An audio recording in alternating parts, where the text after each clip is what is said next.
They can't afford those conflicts if we continue down this fiscal path.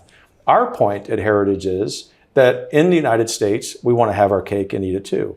We want to control spending. Trump administration is well on its way to doing that. That's a nice improvement from the first term.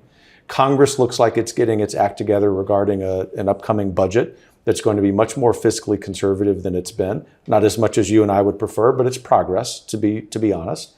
And then that will give us the opportunity under the leadership of our new Defense Secretary, Pete Hegseth, not to diminish Pentagon spending, defense spending, but to reform outdated programs on great plane and ship programs that were great in the last wars, but they're not going to be important for the next war. There's got to be a reform there as well.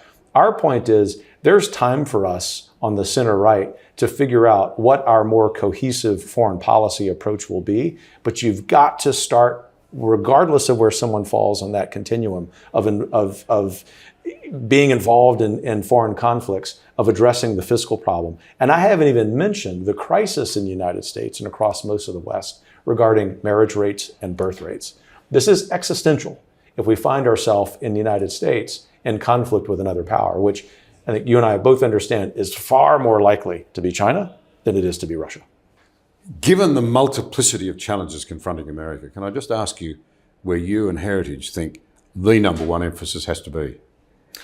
Right now, on getting our house in order so that we can be the best friend possible to our allies.